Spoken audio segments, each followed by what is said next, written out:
The Galactic Transit Authority had, over the course of 17,000 years, perfected the art of making space travel as soul-crushingly efficient as possible. Gone were the days of leisurely voyages with observation decks and recreational facilities. Modern vessels operated on what the bureaucrats called optimized temporal resource allocation, which was a fancy way of saying, get from point A to point B while doing as little as possible that might be construed as enjoyable.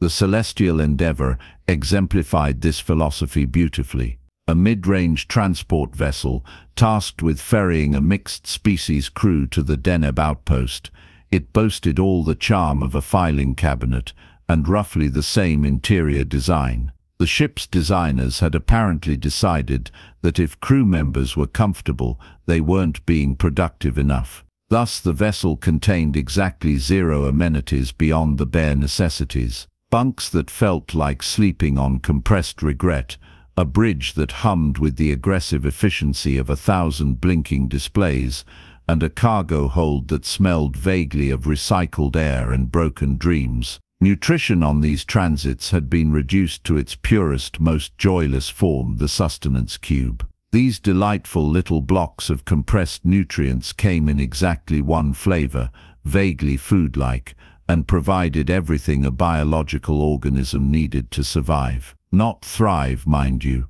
just survive. The cubes contained proteins, carbohydrates, vitamins, minerals, and a special ingredient that manufacturers never listed, the crushing realization that somewhere along the way galactic civilization had decided that eating should be treated with the same enthusiasm as filing tax returns. The current journey would take 14 hours of continuous flight through a particularly boring stretch of space where even the stars seemed to have given up trying. Standard protocol dictated that the crew would consume their daily allotment of sustenance cubes during the pre-flight briefing and then not waste valuable time on additional meals until arrival. After all, biological processes could be scheduled just like everything else. The Galactic Transit Authority had commissioned 17 separate studies proving that crew members didn't actually need lunch breaks. The fact that crew members might want lunch breaks had apparently never occurred to anyone. Captain Vrexkoth stood, or rather hovered, given his insectoid physiology, at the bridge, monitoring their trajectory with the kind of focused intensity that suggested he found staring at navigation charts genuinely thrilling. His compound eyes reflected 1,000 tiny versions of the same boring star field. As a Keprian, he'd evolved on a world where efficiency wasn't just valued, it was quite literally a survival trait. His species had achieved spaceflight by eliminating every unnecessary action from their daily routine, including, most would argue, joy. Trajectory optimal, he clicked, his mandibles creating the peculiar sound that passed for satisfaction among his people. Arrival at Deneb outpost in 13.7 hours, all systems performing within acceptable parameters. Quilnara, the science officer, pulsed with a faint blue luminescence from her station. As an energy-based life form from the Loomis Collective, she didn't technically eat, which made her the Transit Authority's ideal employee. She simply absorbed cosmic radiation and called it breakfast. Particle density in our flight path remains negligible, she chimed, her voice resonating from the translation device mounted at her workstation. This might actually be the most uneventful transit I've logged in 3 years.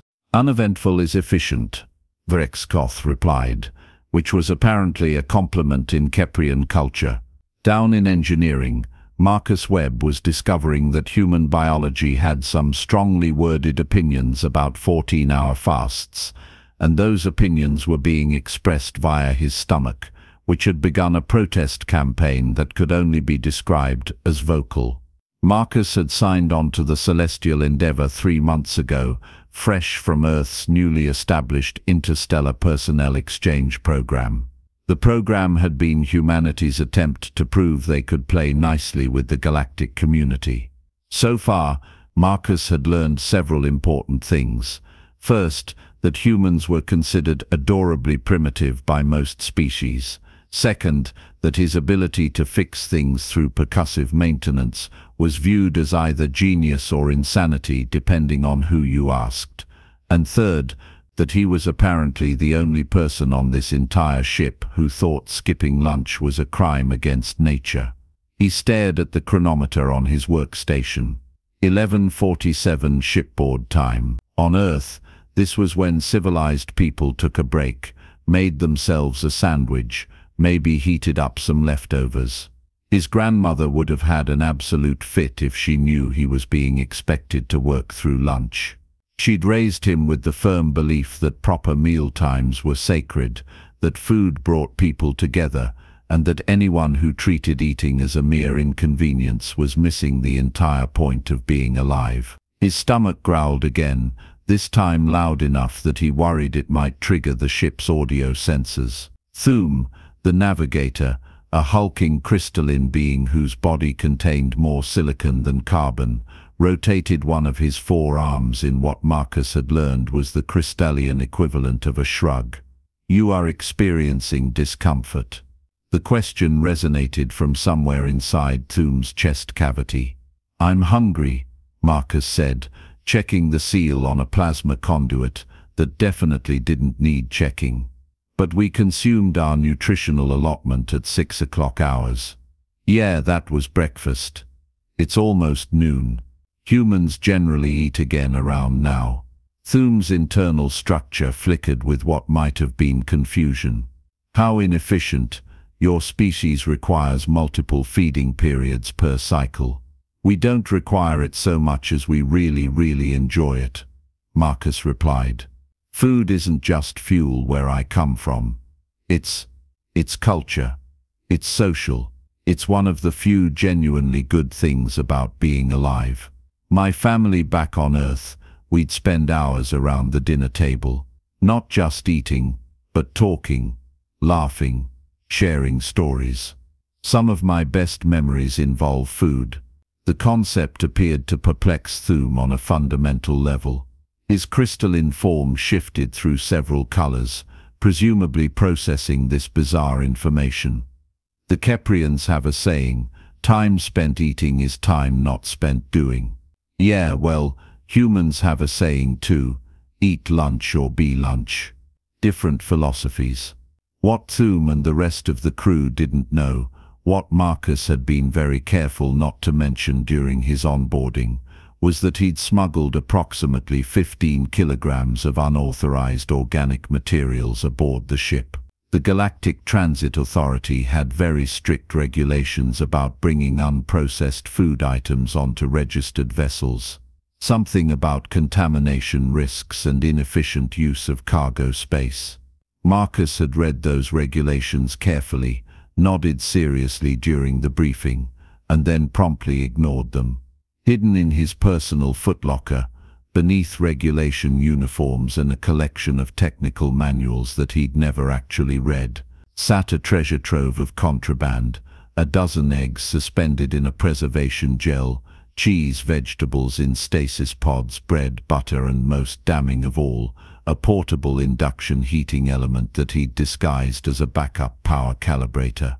By 12:15, Marcus had made a decision. He was going to cook lunch. In space. In zero gravity. Despite regulations. Despite common sense. Despite the fact that he'd never actually attempted to prepare food in microgravity before. How hard could it be?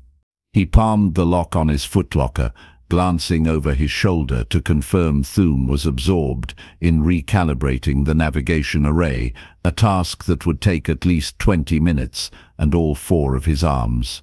Perfect. The eggs came out first, still perfectly preserved in their gel suspension. Marcus had purchased them from a specialty Earth export shop on the Mars station, paying what could only be described as a criminally inflated price for the privilege of owning actual farm-fresh eggs in space. He'd told the vendor they were for a chemistry experiment. The vendor had winked and charged him double. Next came the cheese, a modest wedge of sharp cheddar that Marcus had dreams about during particularly boring shifts. Vegetables followed, peppers, onions, mushrooms, all safely tucked in stasis pods that kept them as fresh as the day they'd been harvested.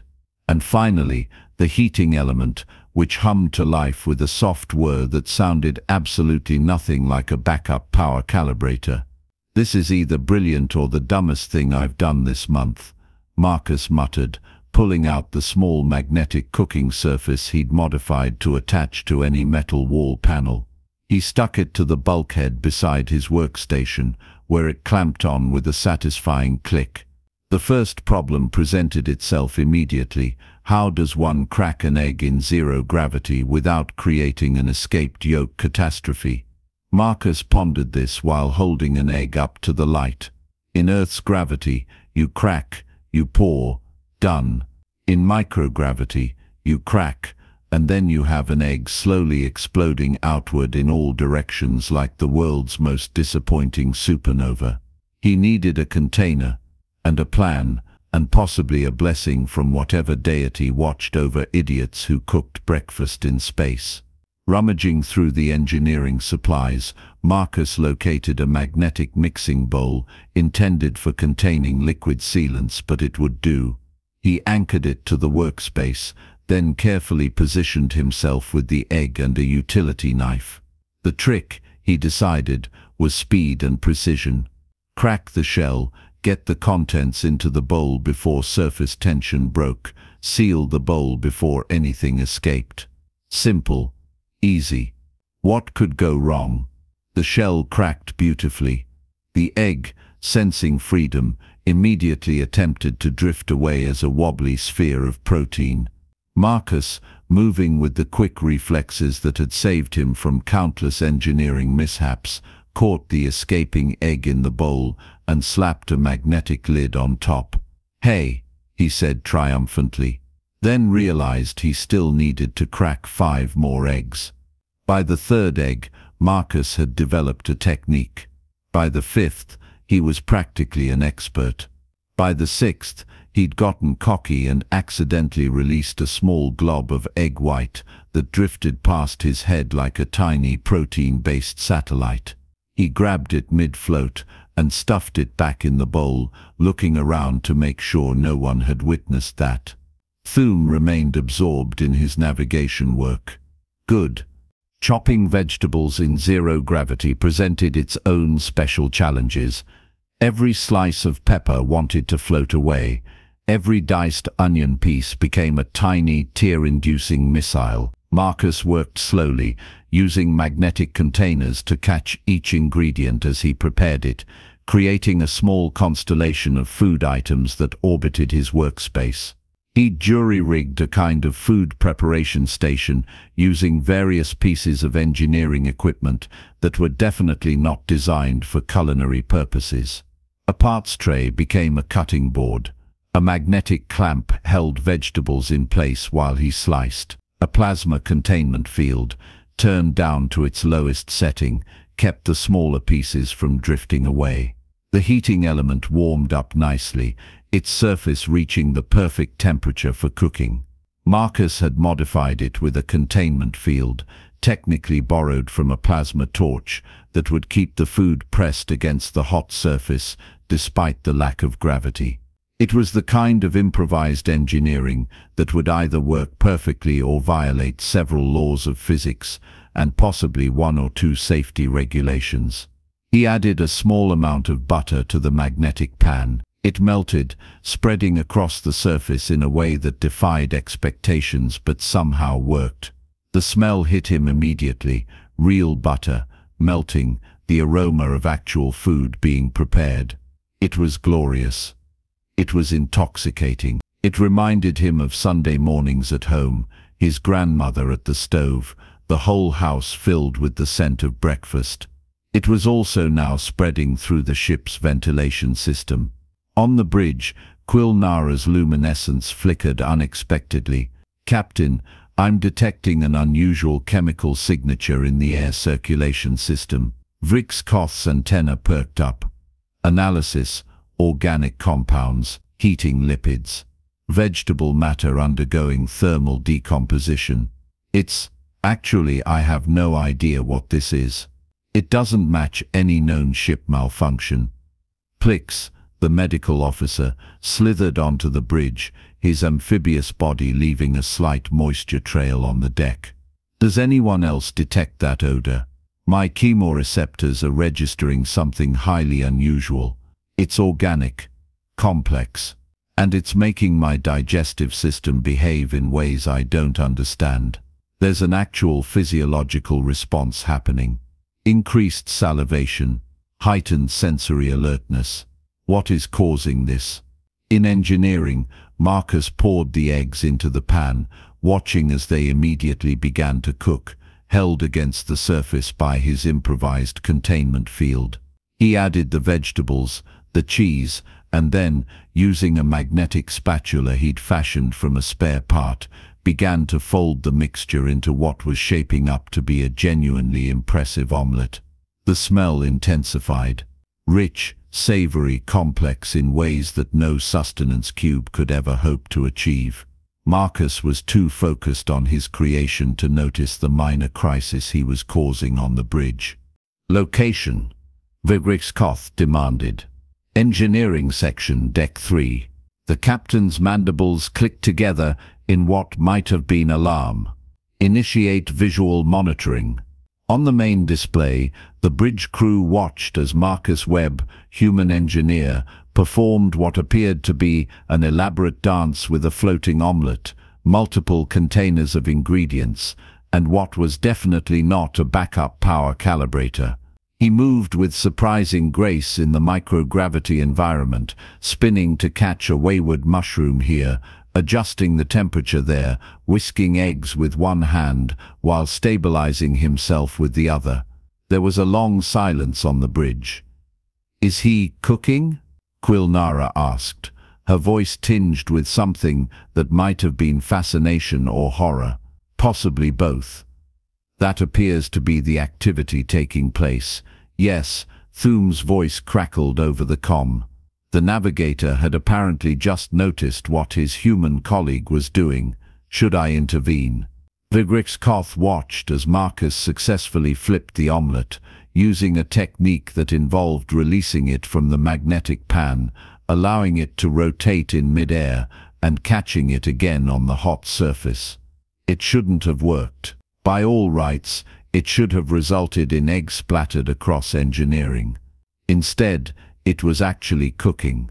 The human had somehow managed to turn a section of their regulation transport vessel into a functioning kitchen.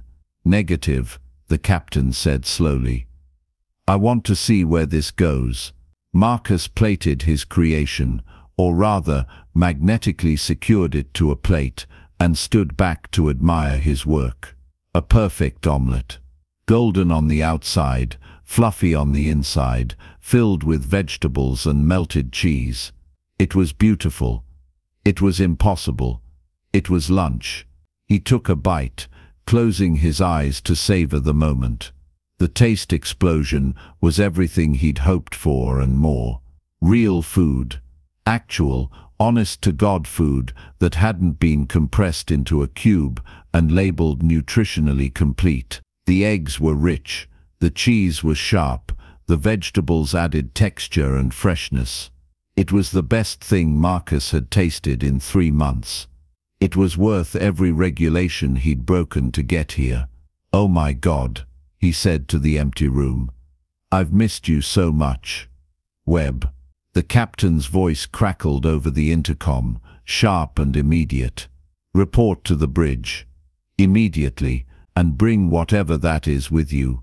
Marcus froze mid-chew. Busted.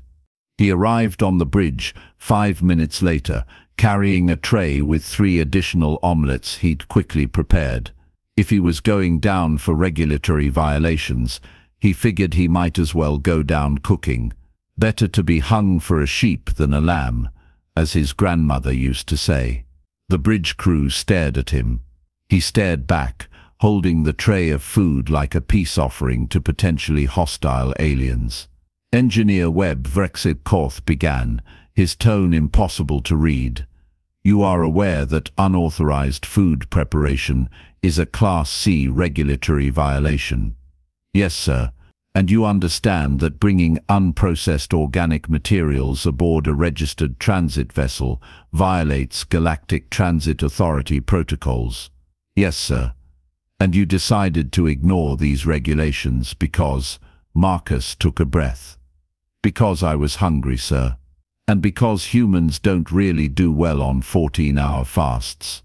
And because, with all due respect to the efficiency protocols, life is too short to spend it eating compressed sadness cubes when you could be eating actual food. Where I come from, meals are important. They're how we connect with each other, how we show care, how we make life worth living. I understand that's not how things work out here, but I couldn't spend another day pretending that food is just fuel." Plix's nostrils flared, sampling the aroma rising from the tray. "What is that smell?" "It's triggering responses in my neural chemistry that I can't categorize. My entire sensory system is fixated on those objects." "It's called an omelette," Marcus explained. "Eggs, cheese, vegetables, cooked together. It's a basic earth food, one of the simplest things you can make, honestly. Would you like to try one?" The question hung in the air like one of Marcus's earlier escaped egg whites. Quilnara pulsed with curiosity. "I don't actually have a digestive system, but I'm genuinely interested in observing the others' reactions." Marcus set the tray down on the navigation console. 3 perfect omelettes, still warm, smelling of butter and herbs, and everything good in the universe. Plix approached first, his sensory organs working overtime. He tentatively absorbed a small portion of the omelette through his permeable skin, which was apparently how his species ate, a fact Marcus found both fascinating and slightly disturbing. The medical officer's entire body changed colors, cycling through purples and blues before settling on a warm orange that Marcus had never seen before. "This is— I don't have words in standard galactic. The taste complexity, the textural variations, the thermal contrast. This is nothing like sustenance cubes. There are layers of flavor here. Multiple compounds interacting in ways that create entirely new sensory experiences. How is this possible?" "That's kind of the point," Marcus said. "Real food isn't just about nutrition. It's about experience, pleasure, enjoyment." Thum extended one crystalline arm, breaking off a piece of omelette and somehow absorbing it into his structure. His internal lights began flickering in rapid patterns. The molecular composition is highly irregular. The flavor compounds number in the thousands. This is incredibly inefficient food from a pure nutritional standpoint. "But," Marcus prompted, "but it's remarkable. I'm experiencing sensory inputs I didn't know my species could process. There's a richness here, a complexity that our standard nutrition completely lacks. I understand now why your species dedicates so much time to food preparation. This is not merely sustenance. This is an experience." Even Vrexkoth, after a long moment of consideration, took a small portion. His mandibles worked slowly, processing the food with what seemed like genuine concentration. The texture is unusual. The temperature variation creates interest. The flavor profile is complex in a way that our nutritional cubes could never achieve. There are subtle notes: the sharpness of the cheese, the earthiness of the vegetables, the richness of the eggs. They combine into something greater than the sum of their parts. He set down the plate and looked at Marcus with his compound eyes, which reflected 1,000 tiny versions of the human engineer's hopeful expression. "This is wildly inappropriate for a regulation transit vessel," the captain said. Marcus's heart sank. However, Vrexkoth continued, "I cannot deny that this omelette is significantly more pleasant than our standard nutrition protocols. The question becomes, Is this pleasure worth the inefficiency of preparation time? Sir, if I may, Marcus said carefully, there's a saying on Earth, you work to live, you don't live to work. What's the point of efficiently getting from point A to point B if the journey is miserable? We've got 14 hours on this ship. Would it really be so terrible if we spent 20 minutes of that enjoying a meal together?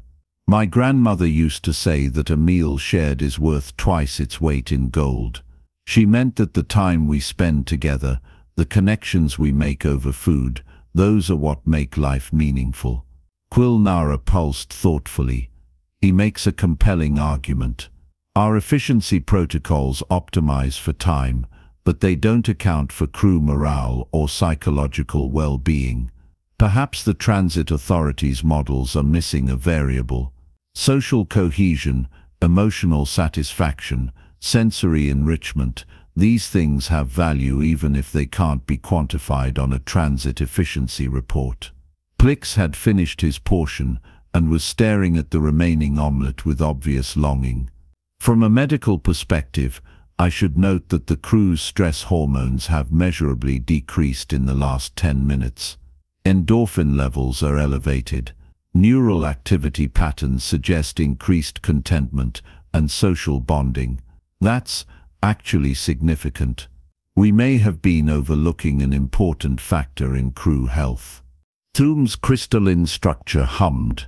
My productivity analysis indicates that small periods of rest and enjoyment can actually increase overall efficiency by reducing cognitive fatigue. A crew that experiences moments of pleasure during their work cycle may perform better than one operating under constant optimization pressure. The data supports the human's position. Vrixkorth was silent for a long moment, his mandibles clicking softly in thought. Finally, he spoke. Engineer Webb, you are officially reprimanded for violating multiple transit authority regulations. This reprimand will be logged in your personnel file. Understood, sir. However, the captain continued, and there might have been the faintest hint of amusement in his voice. I am also noting in the ship's log that the crew experienced an unexpected morale improvement event during transit. I believe the Transit Authority's Research Division would be interested in studying this phenomenon. For purely scientific purposes, you understand. Marcus understood perfectly. Additionally, Vrixkorth said, I am authorizing a 20-minute meal period at the midpoint of future transits. For efficiency research purposes only, of course. You wouldn't happen to have ingredients for additional omelettes. Marcus grinned. Sir, I have enough contraband vegetables to feed this crew lunch for the next 2 weeks. The captain's mandibles clicked in what was definitely amusement this time. Then I suggest you return to engineering Webb. And next time, perhaps prepare enough for the entire crew from the start. We're now 4 portions short. As Marcus headed back down to engineering, this time with Thuum accompanying him to help with the zero-gravity cooking process, he couldn't help but smile. He'd broken approximately 7 regulations, nearly created an egg-based environmental hazard, and somehow convinced a ship full of efficiency-obsessed aliens that lunch breaks were a good idea. Over the next hour, Marcus and Thuum transformed the engineering section into an improvised kitchen.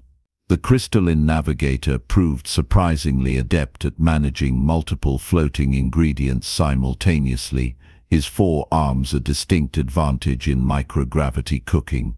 Together they produced omelettes for the entire crew, each one customized to the dietary requirements of different species. Plix got extra vegetables.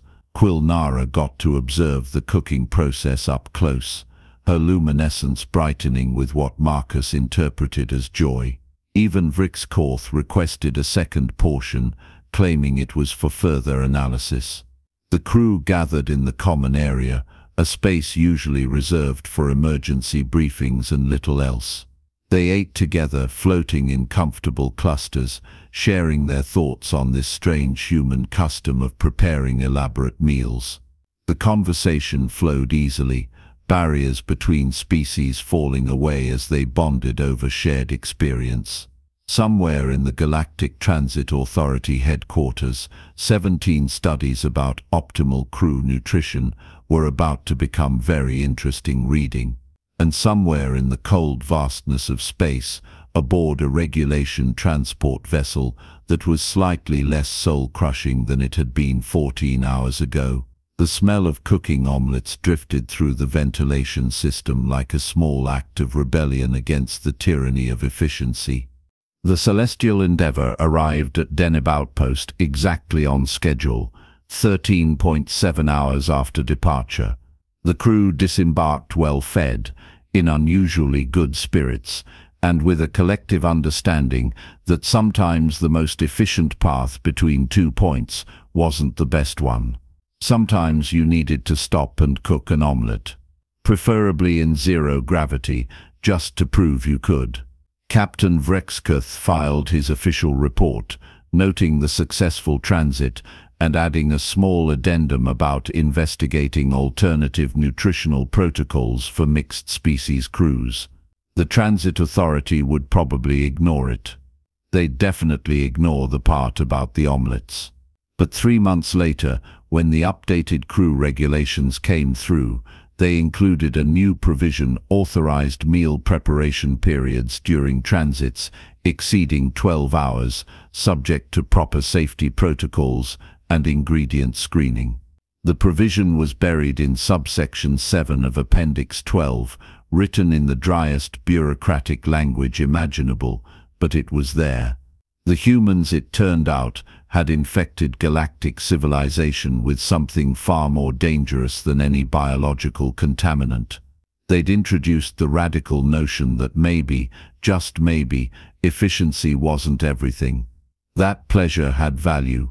That a good meal shared with colleagues could be worth 20 minutes of wasted time. The Galactic Transit Authority would never admit it publicly, but across the galaxy, sustenance cube sales began a slow, steady decline. Somewhere an accountant noticed. Somewhere else, a nutritionist started asking uncomfortable questions. And somewhere in between, on 1,000 different ships making 1,000 different transits, crew members began wondering if maybe they'd been doing this whole space travel thing wrong. All because one human refused to skip lunch. Marcus Webb continued serving aboard the Celestial Endeavour for another 2 years. He became something of a legend among transit crews, the human who'd looked at 14,000 years of galactic tradition and said, "Yeah, but have you tried breakfast?" His personal footlocker remained suspiciously well stocked with contraband ingredients, and the engineering section of his ship perpetually smelled faintly of whatever he'd cooked most recently. And every single transit, without fail, the crew gathered for their authorized meal period. They shared food, stories, and the quiet understanding that sometimes the best moments in life happened when you stopped optimizing and started living.